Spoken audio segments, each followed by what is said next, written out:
Hi, this is Marcus with All American Health. We are a non-emergency medical transportation company.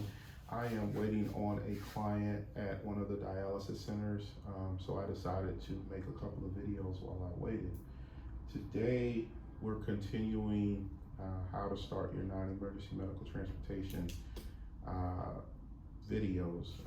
I think we're already like 10, 12 videos in. This really gives you a ground level view of what it's like to run an NEMT business, but it's really accelerating you past working with brokers and putting you in a position where you're aggressively going after larger opportunities like private pay opportunities in the general public, and then also with nursing facilities, rehab centers, assisted living facilities, home health care centers, and hospitals, which is what I think your focus should be.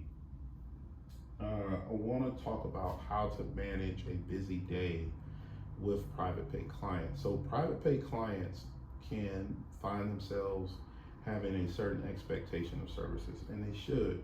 You're charging them a premium rate, they deserve a premium service. What we do at All American Health is we actually tell them and encourage them to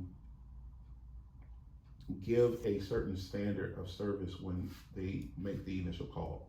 So prior to giving a quote for services, I go over with the consumer the pickup address, the drop-off address, and how the service is going to go.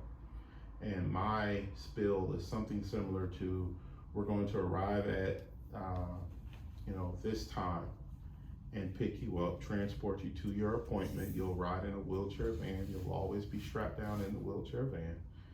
We will take you to your appointment, and then we will return to pick you up at a designated time outside of what you're ready to go. And that's a quick overview. When I talk to them, it's far more thorough, but we usually let them know we're going to give you a card and we'll be back within 45 minutes.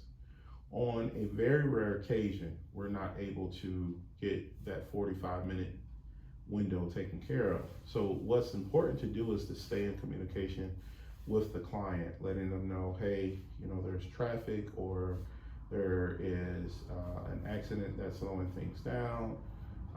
We just want to let you know that we didn't forget about you and we are on our way. Outside of that, you also want to start thinking about, when you start building more and more clients, you want to start thinking about building some strategic relationships with a couple of transportation companies in your area that can maybe pick up some of your slack.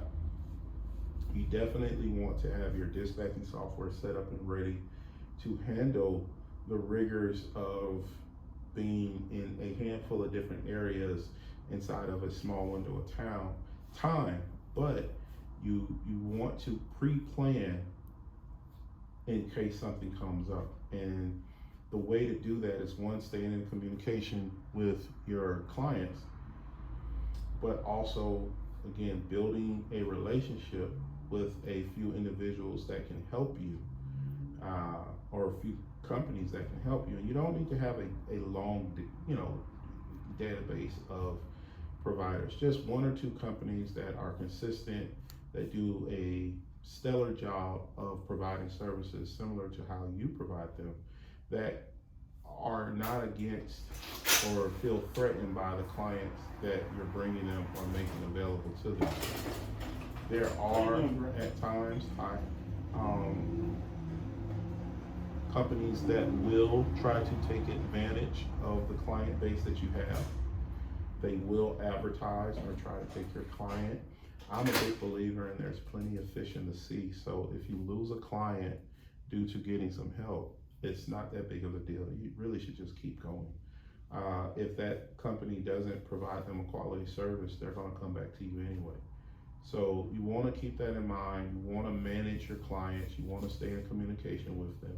You never want to allow yourself to miss more than one call from a client. If you miss a call because you're transporting a client or you're on the phone with another client, you want to immediately call them back and let them know that you are on the way and that someone is going to be able to be there to get them taken care of. hopefully this has been helpful.